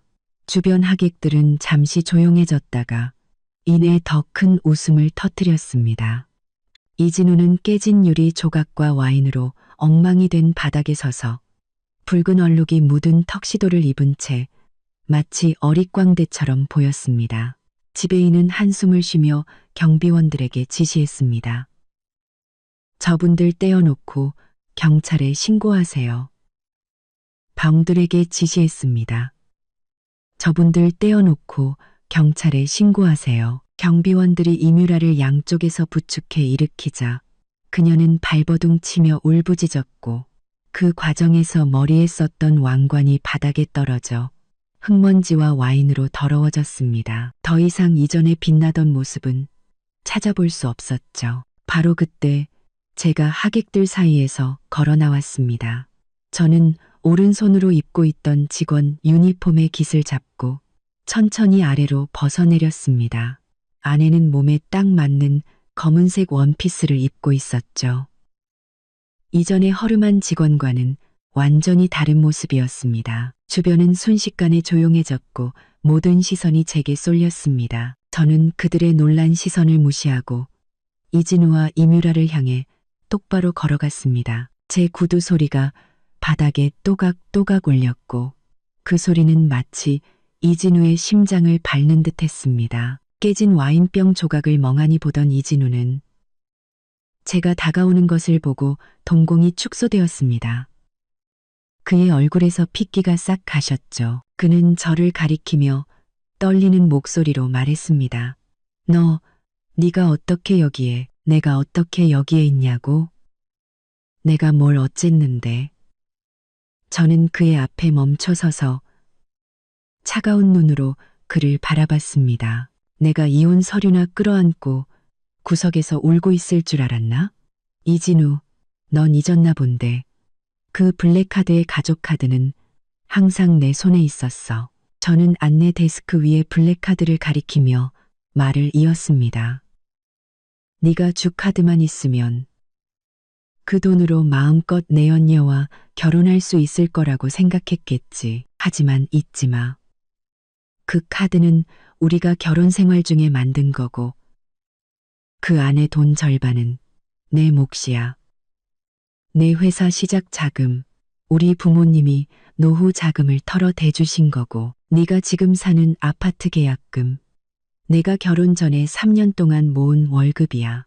심지어 네가 입고 있는 그 턱시도 작년에 네가 사업 때문에 필요하다고 해서 내가 같이 가서 사준 거잖아. 제 말은 무거운 망치처럼 이진우의 심장을 내리쳤습니다. 그는 뒤로 물러서다 와인 상자에 부딪혔고 당황한 목소리로 외쳤죠. 거짓말. 다 내 거야. 회사는 내가 키웠고 집도 내가 샀어. 너랑은 상관없어. 상관없다고? 저는 차갑게 비웃으며 가방에서 접어둔 서류를 꺼내 그의 눈앞에 펼쳐 보였습니다. 이게 뭔지 직접 봐. 우리 이혼 합의서야. 여기 똑똑히 쓰여 있지. 혼인 중 공동재산, 회사 지분, 부동산, 예금 전부 각자 절반씩 나눈다고. 네가 직접 서명할 때 분명히 봤을 텐데. 몇 시간 지났다고 잊어버렸어? 이진우의 시선이 합의서의 서명란에 꽂혔습니다. 익숙한 자신의 필체를 본 그는 순식간에 기가 죽어 아무 말도 하지 못했죠. 주변 하객들은 그제야 모든 것을 이해하고 술렁이기 시작했습니다. 세상에, 이진우 저 사람 공동재산을 혼자 독차지하려고 했네. 정말 파렴치하다. 전처 돈으로 성공해놓고 이혼하자마자 그 돈으로 내연녀랑 결혼하려 하다니 카드 해지당해도 싸다. 이뮤라는 경비원에게 붙들린 채 그 말을 듣고 제 손에 들린 합의서를 보더니 얼굴이 새하얗게 질렸습니다. 그녀는 발버둥치며 제게 소리쳤죠. 거짓말. 네가 위조한 거야. 진우 씨가 너한테 빚진 돈은 없어. 위조? 저는 그녀를 비웃으며 돌아봤습니다. 구청에 가서 확인해 보든 은행에 가서 확인해 보든 마음대로 해. 이 카드를 내가 해지했는지 안에 있던 돈이 합의서대로 분할되었는지. 이뮤라, 넌 네가 재벌이랑 결혼해서 인생 역전할 줄 알았겠지. 하지만 넌 그냥 그가 내 돈으로 키운 내연녀에 불과해. 이제 내 돈은 내가 되찾았는데 그가 너한테 뭘 더 해줄 수 있을까? 이뮤라는 제 말에 아무 대답도 하지 못하고 절망과 공포에 찬 눈물을 흘렸습니다. 그녀는 이진우를 보며 물었죠. 자기야, 저 여자 말이 사실이야? 정말 당신 저 여자 돈으로 성공한 거야. 이진우는 이뮤라의 질문과 주변의 손가락질에 불 위에 올려진 것처럼 괴로워했습니다. 그는 부인하고 싶었지만 제 손의 합의서 때문에 그럴 수 없었고 인정하자니 자존심이 허락하지 않았죠. 결국 그는 얼굴을 감싸고 바닥에 주저앉으며 중얼거렸습니다. 그만해. 제발 그만해. 그때 호텔 지배인이 다가와 제게 물었습니다. 손님, 그렇다면 이 대표님 카드의 돈은? 확실히 두 분의 공동 재산이었고 손님께서 처리할 권리가 있으셨던 거군요. 맞습니다. 저는 고개를 끄덕였습니다. 오늘 제가 온 건 그가 우리의 공동 재산으로 얼마나 성대한 결혼식을 치르는지 구경하러 온 겁니다. 보아하니 정말 성대하네요. 다만 이 계산을 어떻게 할지는 저도 궁금하군요. 지배인은 즉시 바닥에 주저앉은 이진우에게 다가가 엄하게 말했습니다. 이 대표님, 이제 상황이 명확해졌습니다. 카드 대금은 공동 재산으로 이미 분할되었으니 오늘 비용은 즉시 결제하셔야 합니다. 만약 결제가 불가능할 경우 저희는 규정에 따라 법적 조치를 취할 수밖에 없습니다. 이진우는 어깨를 떨며 아무 말도 하지 못했습니다. 하객들은 하나둘 짐을 챙겨 떠나기 시작했죠. 저는 이진우의 비참한 모습을 보며 조금의 동정심도 느끼지 않았습니다. 오직 통쾌함만이 가득했죠. 5년간의 억울함과 희생을 오늘 드디어 조금이나마 되갚은 기분이었습니다. 하지만 아직 부족했습니다. 닭콩 그런 일에 섬다는 바라도 조금이나마 되갚은 기분이었습니다. 저는 그가 자신의 행동에 대해 더 끔찍한 대가를 치르기를 바랐습니다. 이진우가 바닥에 주저앉아 얼굴을 감싸고 있고 이뮤라는 경비원에게 붙들려 꼼짝 못하는 상황. 하객들의 비난은 점점 더 거세졌습니다. 한 아주머니가 이진우를 손가락질하며 외쳤죠. 내가 그럴 줄 알았어. 저 사람 예전에 아무것도 없을 때 전처 돈으로 성공했다더니 이제 와서 배신하고 그 돈으로 내 언녀랑 결혼하려 한 거잖아.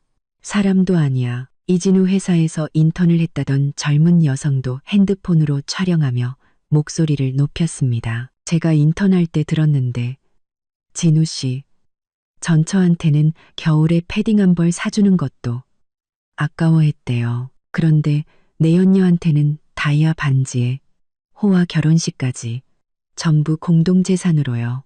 정말 역겹네요. 그 말에 이진우와 사업관계에 있던 몇몇 사장들의 얼굴도 굳어졌습니다. 저런 사람이랑은 앞으로 거래하면 안 되겠어. 신뢰가 안 가네. 자기 아내까지 속이는 사람이 우리라고 못 속이겠어? 저 회사 자금 사정도 안 좋은 게 틀림없어. 그 말들은 비수처럼 이진우의 귀에 꽂혔습니다. 그는 고개를 들어 눈물과 분노로 얼룩진 얼굴로 소리쳤죠. 헛소리하지 마. 난 재산 빼돌린 적 없어. 그 돈 원래 내 거라고. 내 건지 아닌지는 네가 정하는 게 아니지. 아주머니가 맞받아쳤습니다. 저기 전처 손에 이혼 합의서가 있는데 거기 똑똑히 절반씩 나눈다고 쓰여 있잖아. 이제 와서 혼자 다 가지려고 한 게 재산 빼돌린 거 아니면 뭔데? 이진우는 아무 말도 하지 못하고 얼굴만 불그락푸르락 했습니다. 그때 박 부사장이 조용히 다가와 속삭였죠. 이 대표님, 지금은 싸울 때가 아닙니다. 어떻게든 계산부터 해야 합니다. 친구분들한테 돈을 좀 빌려보세요. 이진우는 지푸라기라도 잡는 심정으로 박 부사장의 핸드폰을 빌려 친구들에게 전화를 돌리기 시작했습니다. 하지만 수십 통을 돌려도 이 3억 원이라는 거액을 빌려주겠다는 사람은 아무도 없었죠. 여보세요, 김 사장. 나 진우인데 돈 좀. 뭐라고? 자금 사정이 안 좋다고? 여보세요? 이 부장. 나야, 진우. 결혼식 비용 때문에 그런데 이 3억만 빌려줄 수 있을까? 여보세요? 그는 전화를 끊고 절망에 빠졌습니다. 평소 형님, 동생 하던 친구들이 돈 문제 앞에서는 모두 등을 돌린 것이었죠. 하객들은 그 모습을 보고 더욱 비웃었습니다. 꼴 좋다. 돈도 없으면서 허세는. 빨리 계산이나 하지. 시간 낭비하게 만드네. 지배인도 다가와 최후 통첩을 날렸습니다. 이 대표님, 더 이상은 기다릴 수 없습니다. 지금 결제하지 않으시면 경찰을 불러 법적으로 처리하겠습니다. 그렇게 되면 대표님 명예에도 큰 타격이 갈 겁니다. 이진우는 지배인의 단호한 표정과 주변의 비웃음, 그리고 울고 있는 이뮤라를 보며 갑자기 세상이 빙빙 도는 것을 느꼈습니다. 그는 벽에 기대어 중얼거렸죠. 돈 없어요. 정말 돈 없어요. 그 말이 끝나자마자 현장은 잠시 조용해졌다가 이내 더 큰 폭소와 수군거림으로 가득 찼습니다. 누군가는 방금 찍은 영상을 이혼하자마자 내연녀와 888개 테이블 결혼식 올리다. 계산 못해 망신당한 재벌이라는 제목으로 인터넷에 올렸고 순식간에 수많은 댓글과 좋아요가 달리기 시작했습니다. 지배인이 핸드폰을 들어 경찰에 신고하려던 순간 입구에서 검은 정장을 입은 남자 2명이 들어왔습니다. 그들은 이진우에게 다가가 신분증을 보여주며 딱딱한 목소리로 말했죠. 이진우 씨, 저희는 법원에서 나왔습니다. 이것은 당신에게 온 소환장과 판결문입니다. 당신의 혼인 중 재산 은닉 및 처분 혐의에 대해 법원은 당신이 공동재산을 악의적으로 탕진한 사실을 인정하여 회사 지분 60%, 부동산, 예금을 포함한 모든 공동재산을 원고에게 귀속시킨다고 판결했습니다. 15일 이내에 재산 이전 절차를 이행하십시오. 이진우는 판결문에 모든 재산 원고, 귀속이라는 글자를 뚫어져라 쳐다봤습니다. 그는 떨리는 손으로 판결문을 받아들고 그 글자들을 손가락으로 쓸어보다가 갑자기 바닥에 내던지며 소리쳤죠. 말도 안 돼. 이건 불공평해. 저 재산의 절반은 내 거라고. 당신들, 저 여자한테 돈 받았지. 법원 직원은 얼굴을 굳혔습니다. 이진우 씨, 언행에 주의하십시오. 이 판결은 당신이 재산을 빼돌린 은행 거래 내역, 공동물품을 몰래 처분한 기록, 그리고 이뮤라 씨에게 사준 사치품 영수증 등 원고가 제출한 명백한 증거에 기반한 것입니다.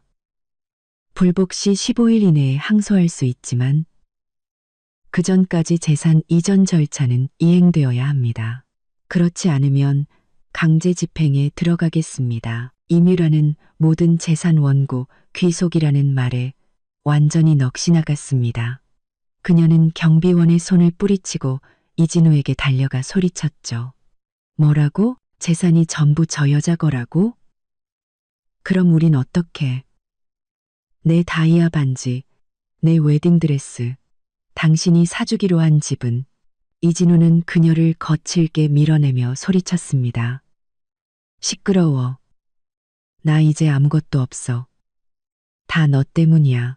네가 쓸데없이 888개 테이블 결혼식이다. 뭐다 해서 돈을 쓰게 만들어서 저 여자한테 꼬투리를 잡힌 거잖아. 내 탓이라고? 이뮤라는 눈물을 쏟아냈습니다. 누가 나한테 세상에서 가장 화려한 결혼식을 시켜준다고 했어. 누가 나한테 최고의 것만 주겠다고 했냐고? 이제 와서 내 탓을 해? 이 사기꾼아. 두 사람은 모든 사람 앞에서 서로를 비난하며 추하게 싸우기 시작했습니다. 하객들은 흥미진진하게 그 모습을 구경하며 영상을 찍었죠. 저는 법원 직원에게 다가가 그들이 건넨 재산 이전 확인서에 서명했습니다. 직원은 제게 고개를 끄덕였죠. 이후 절차는 저희가 돕겠습니다. 그릇과 언제든 연락 주십시오. 감사합니다. 저는 확인서를 가방에 넣고 여전히 싸우고 있는 이진우와 이뮤라, 그리고 아수라장이 된 연회장을 돌아봤습니다. 깨진 와인병, 더러워진 웨딩드레스, 흙먼지 묻은 왕관. 이것이 이진우가 원했던 화려한 결혼식의 결말이었습니다. 박민준이 제 쇼핑백을 들고 달려와 웃으며 말했습니다. 누나, 정말 대단해요. 카드 해지시킨 것도 모자라서 재산까지 전부 되찾으셨네요. 정말 속이 다 시원해요. 저는 쇼핑백을 받아들고 그의 어깨를 두드렸습니다. 아까 도와줘서 고마웠어. 이 20만 원은 그냥 가져. 혹시 이진우가 너한테 해코지하면 나한테 전화하고. 박민주는 손을 내저었습니다. 아니에요. 아니에요. 누나를 도울 수 있어서 저도 기뻤어요. 저 사람 이제 자기 앞가림도 못할 텐데 저한테 신경 쓸 겨를이나 있겠어요? 저는 미소만 짓고 입구로 향했습니다. 이진우 옆을 지나칠 때 그는 저를 올려다봤습니다. 그의 눈에는 증오와 억울함이 가득했지만 아무 말도 하지 못했죠. 그는 이제 저를 비난할 자격조차 없었습니다. 임페리얼 팰리스 호텔을 나서자 시원한 밤바람이 불어왔습니다. 마음이 한결 가벼워졌죠. 5년간의 억울함, 분노, 슬픔이 모두 이 순간 사라지는 것 같았습니다. 저는 하늘의 별을 올려다보며 핸드폰을 꺼내 부모님께 전화를 걸었습니다. 엄마, 아빠, 다 해결됐어요. 재산도 전부 되찾았어요. 내일 집에 갈게요. 전화기 너머로 부모님의 기뻐하는 목소리가 들려왔습니다. 저는 전화를 끊고 미리 불러둔 택시에 올라타 말했죠. 기사님, KTX역으로 가주세요. 집으로 가는 가장 빠른 표로요. 차가 출발하고 저는 창밖으로 법원 직원과 호텔 지배인에게 둘러싸인 이진우, 그리고 옆에서 울고 있는 이뮤라의 모습을 보았습니다. 하객들은 흩어지면서도 여전히 수군거리고 있었죠. 제 입가에 미소가 걸렸습니다. 이진우, 이게 다 네가 자초한 일이야. 넌 결혼을 배신했고 우리의 공동재산을 탕진했으니 이런 결과를 맞는 게 당연해. 그리고 나는 드디어 과거를 내려놓고 내 것을 되찾아 부모님 곁으로 돌아가 새로운 삶을 시작할 거야. 앞으로의 내 인생은 이전보다 훨씬 더 빛날 테니까. 나를 무시했던 모든 사람이 나를 다시 보게 될 거야.